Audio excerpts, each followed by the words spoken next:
Hey, welcome back, everyone, to another episode of the Educational AD Podcast. We'll be right back with today's guest, but first, we want to acknowledge our partners.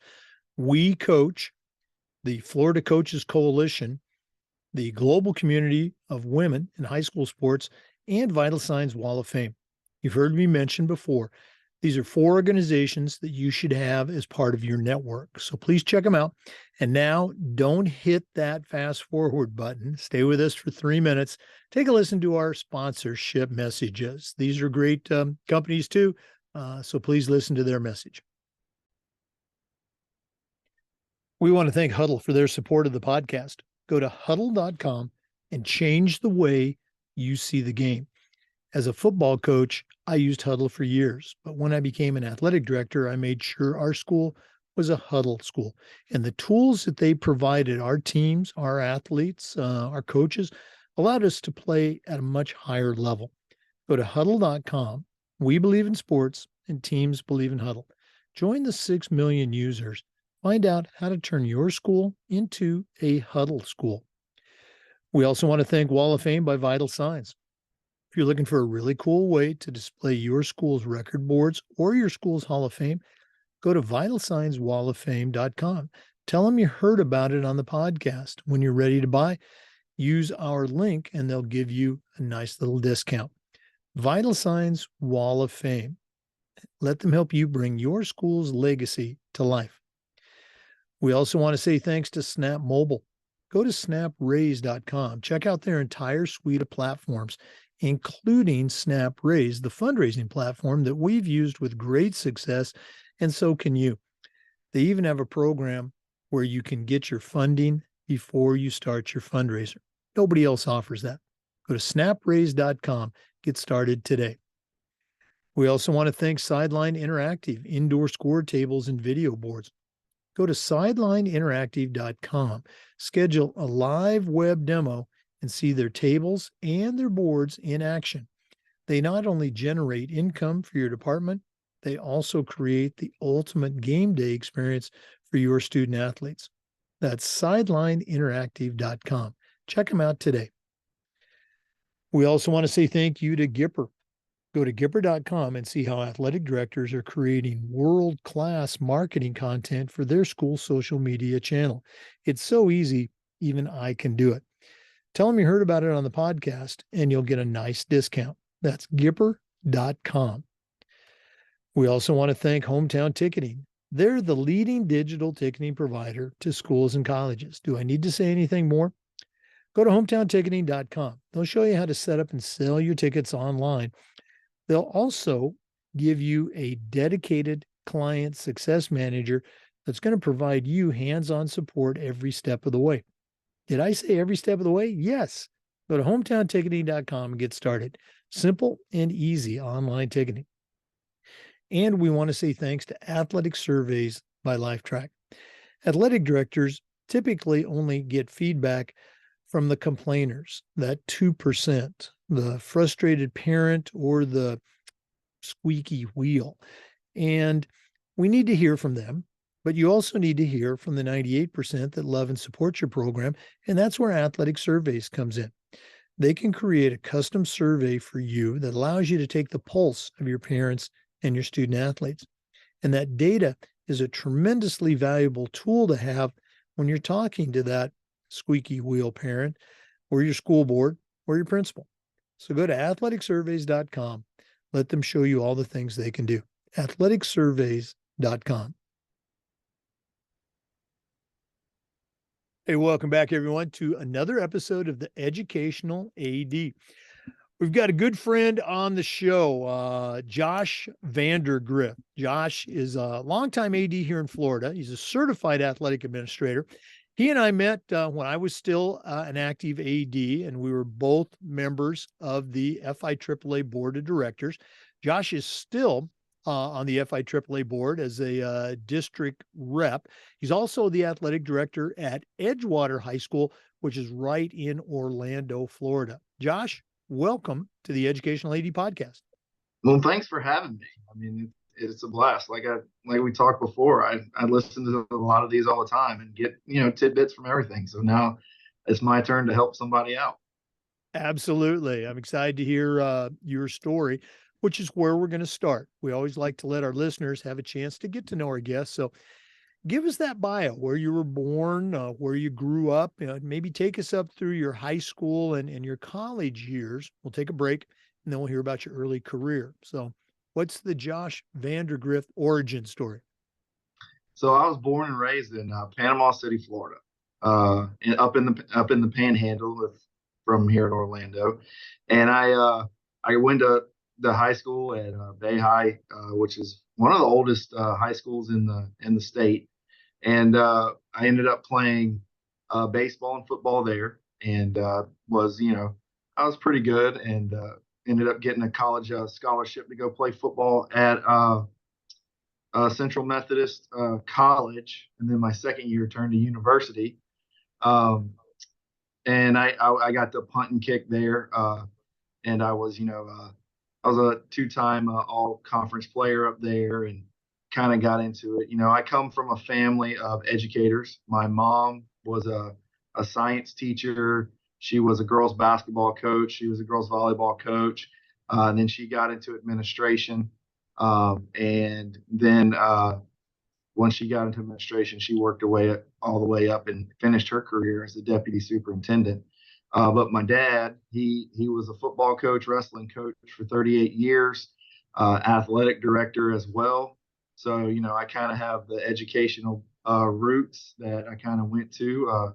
But when I was at Central, I actually started off as in pre-law and thought maybe I wanted to be a lawyer, and then got to that aspect of doing some introductory to education classes and some coaching classes, and I was like, this is what I want to do. I want to be able to help kids and help develop the next generation and be a coach and a teacher, no matter if it's on the field or in a classroom.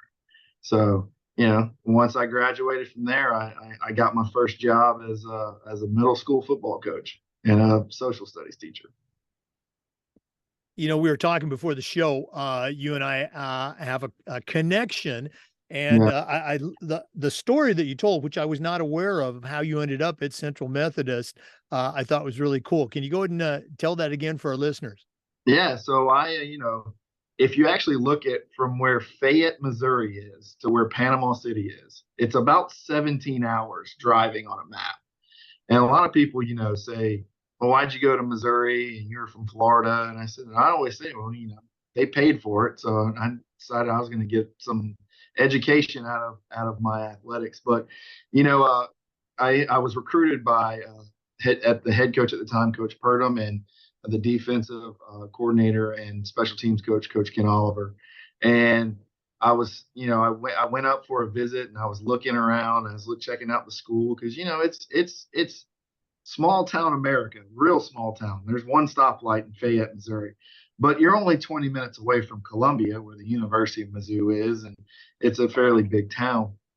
So I went up there and we were checking out the school, and they went to the spring game, and the coach was talking, and went and watched. And I watched their field goal kicker at the time missed 2 field goals and 3 extra points, and Coach Purdom ran up in the stands after everything was over with and said, "You're my guy.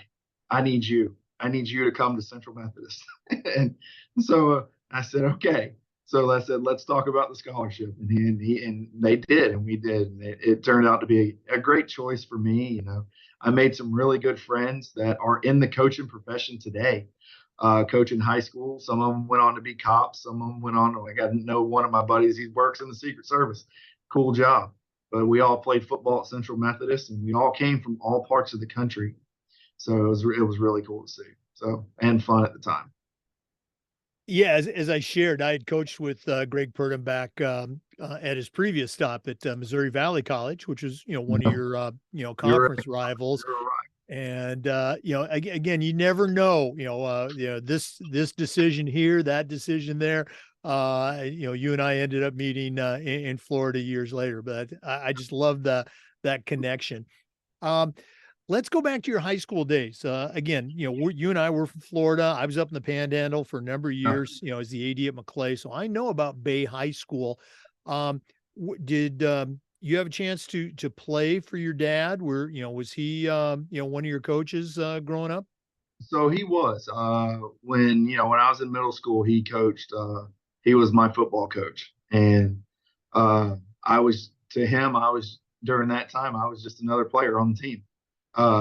It wasn't the son, and you know, I didn't call him dad. I called him Coach V, just like everybody else did. And but it was one of those things that you got to see.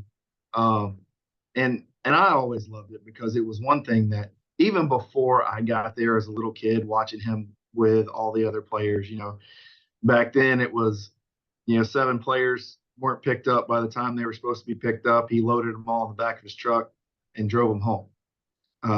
Today that's kind of a no-no, but back then, that's what you did. He was always one of those coaches that was like, you can tell us we're we can't hug them or any of that, but we're still going to hug them. We're going to tell them how good of a job they did. We're going to get on them. We're going to hold them accountable. And one of the good things I've always asked my dad, I said, Dad, how many wins did you have in 38 years? And he really doesn't even keep track of how many wins and losses he ever has. One time he made a joke and he told me, he said, 78. I said, there's no way you only have 78 wins. You had a, he was like, no. He goes, that's how many wedding invitations I've gotten, how many baby invitations I've gotten, how many times somebody's, called me and wanted to tell me, graduation from college or something like that. So, and it kind of gives me chills down my spine when I talk about it. But those are the types of things that was rewarding to him. And, my job was to help create great human beings in society. And he did. And that's how he kind of created his wins and losses. Great stuff. I'm going to guess we'll hear his name mentioned later on in the podcast when we ask about mentors. Okay? That'll be one of them. Yeah. For our listeners, our guest today is Josh Vandergrift. He's a certified athletic administrator. He's the director of athletics at Edgewater High School, which is in Orlando, Florida. Also a member of the FIAAA Board of Directors. We're going to take our first break, but we'll be back with some more. This is the Educational AD Podcast. We want to say thanks to Huddle for their support of the podcast. Go to huddle.com. Change the way you see the game. As a football coach, I used Huddle for years. But when I became an athletic director, I made sure our school was a Huddle school. And the tools that they provided to our coaches, our teams, and our student athletes allowed us to perform at our highest level. Go to huddle.com and see why we believe in sports and teams believe in Huddle. Join the 6 million users. Find out how to turn your school into a Huddle school. We also want to say thanks to Wall of Fame by Vital Signs. They're on a mission to bring your school's legacy to life. The Wall of Fame is actually an interactive touchscreen video console that is going to highlight your school's top performers, both past and present, in athletics, academics, and the arts. But it's so much more than that. The Wall of Fame is also an extensive content program that allows you to tell more compelling stories to better engage your audience. Go to vitalsignswalloffame.com. Check out their great products. And when you're ready to purchase, use our code vitalsignswalloffame.com/Jake, and you'll get a nice little discount. Vital Signs Wall of Fame. Let them help you bring your school's legacy to life. Yeah, Jake, we use Huddle here at school. We're a Huddle school, just like a lot of schools in Orange County are. But yeah, I got it for all of my sports. We use it. I mean, it helps with highlights and getting our kids promoted to college. Yeah, when I first heard about the school aspect, the team thing, I was skeptical, and I think some of our coaches were too. But once we got it in with the smart cameras, the Huddle Focus, and everything, our coaches just loved it. So Yeah. Appreciate you sharing that. I'll let our friends at Huddle know. All right. For our listeners, we're visiting today with Josh Vandergrift. He's the athletic director at Edgewater High School in Orlando, Florida. Josh, you kind of took us up through those college years. Let's talk a little bit about your early career coming back to Florida. What were some of those early teaching and coaching jobs that, in your case, kind of paved the way to becoming an athletic director. Can you share your history with us? So when I graduated from college, I honestly got tired of the snow and decided that, I wanted to move back to Panama City, be closer with family. I loved being up in Missouri, but it just, I could only deal with the winters for so long before I had to dial up and be like, I gotta find the sunshine at the beach. So I moved back and I got a job. My first job teaching seventh grade world geography. And I was going to be an assistant football coach. And, but something happened in the summertime with the head football coach. He left and took another job. The principal comes to me and says, how about you want to be the head football coach? I said, all right, I'll do it. I mean, I have a background in it. So I taught, seventh grade world geography and was the head football coach.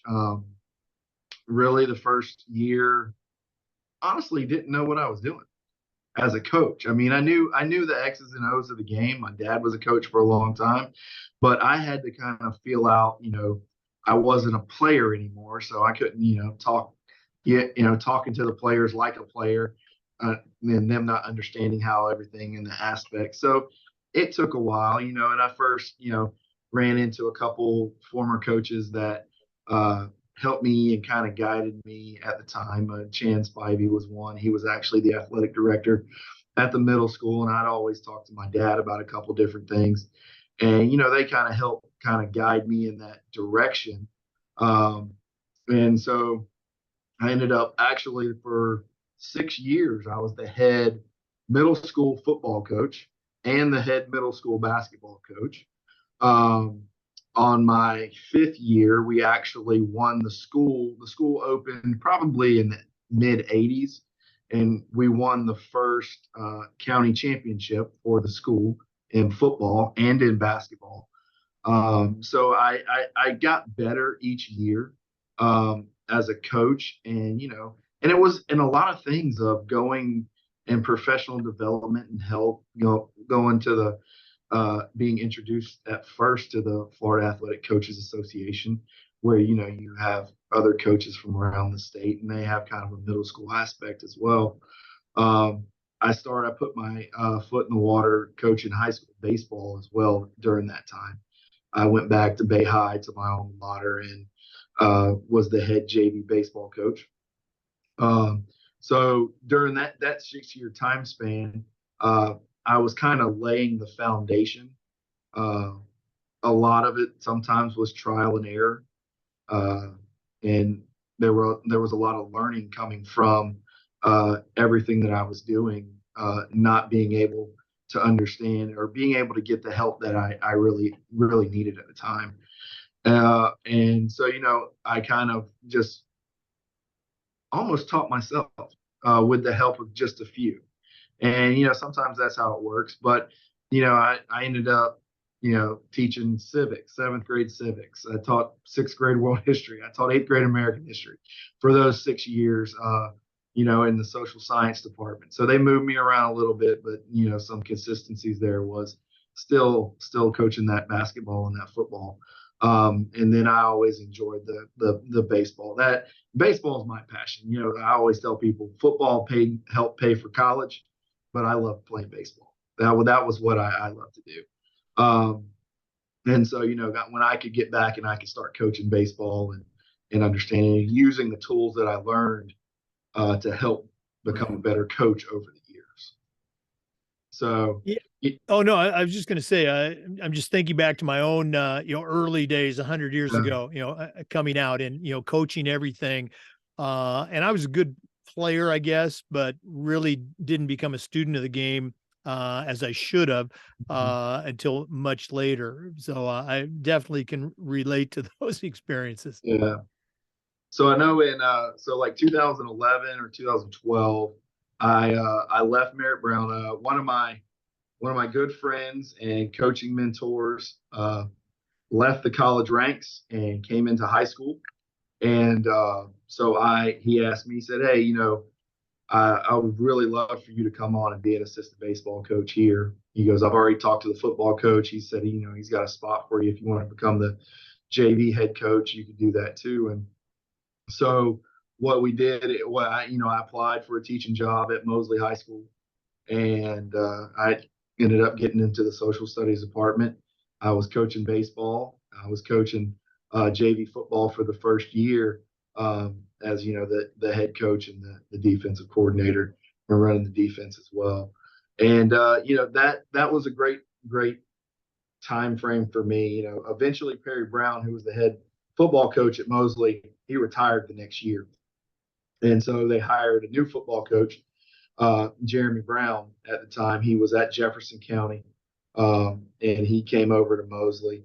And I tell people in my coaching circle all the time, I said, honestly, that was one of the biggest things that kind of helped me understand um, coaching kids and what coaching kids really means and what it's about.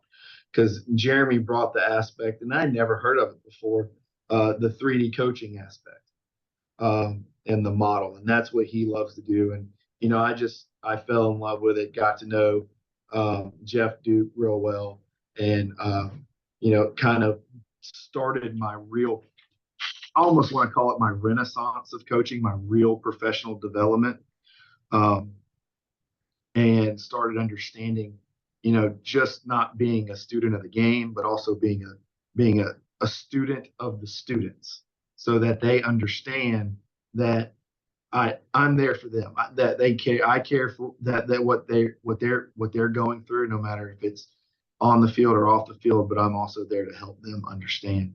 So that's kind of when that happened, and kind of started moving along, and you just see a change in your coaching, and even that we started winning. We were playing in state championship games in baseball, and it was like the I tell my wife all the time, it was the greatest time of my coaching life, was the 5 years that I was at Mosley, there just as coaching baseball and coaching in football.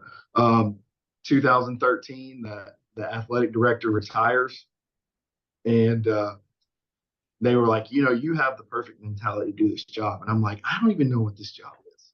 I said, I really, honestly, I've coached. I don't know what an athletic director does. They can try to explain it to you and this and that. And so I was like, okay, I'll put my name in for it. And if I don't get it, it's no big deal. I think I was only, 28 at the time, 29 at the time. And if I don't get it, it's no big deal. But it's another great interview aspect that I could go through, and different questions. So lo and behold, I get the job, and they're like, "So you're going to be the new athletic director." And principal's like, "Here's the keys, and good luck." I was like, "Well, what do I do?" She was like, "I don't know. I don't know what the AD actually does. I know that." And she goes, "Just keep things off my desk." I said, "Okay, I can figure something out." So I started and that's when I found the FIAAA. There was I was actually not, and I was not the athletic director yet, because it wasn't July, but I had gotten the job, and so I find the FIAAA, and I'm reading on the website, and I'm looking, and I see that they have LTI classes, and so I'm like, oh, okay, let's see what these are.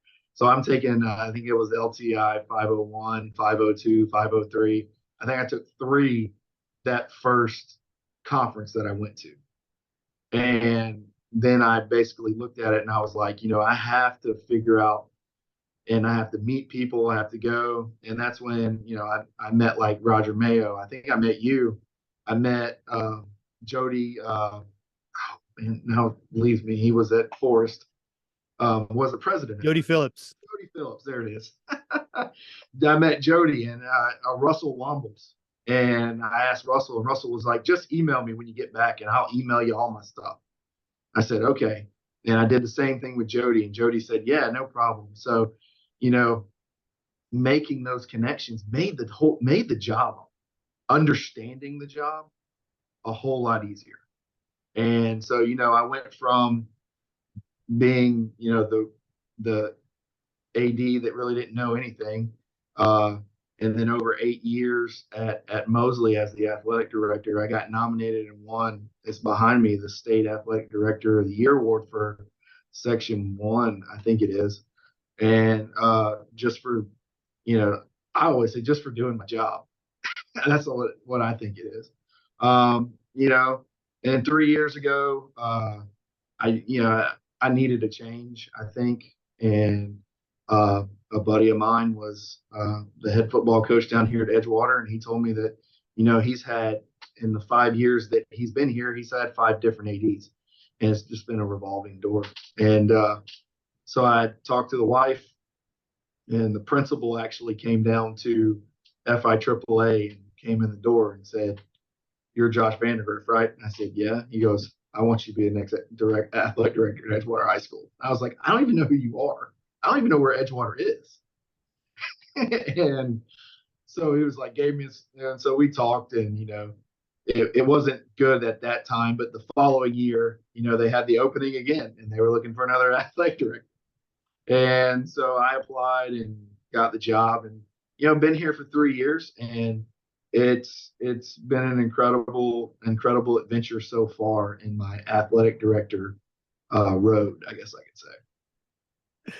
Well, I guess the good news is you ended the curse, and that you've been there now for 3 years. So, Yeah, that's hope true. that keeps going for a long time. And again, that one of the things we do with this podcast is we share the stories, the journey Yeah. that we all take, and the names that you mentioned, Russ Wombles and Roger Mayo and Jody Phillips. I met Roger maybe the second or third year I got involved, and I got involved with FIAAA very late in my career. Mm-hmm. But Russell and Jody, they were there. I think they helped teach the first LTI course, or maybe the second LTI course that I took. But you're absolutely right. Just whatever you want, they'll send it to you. Yeah. Very cool.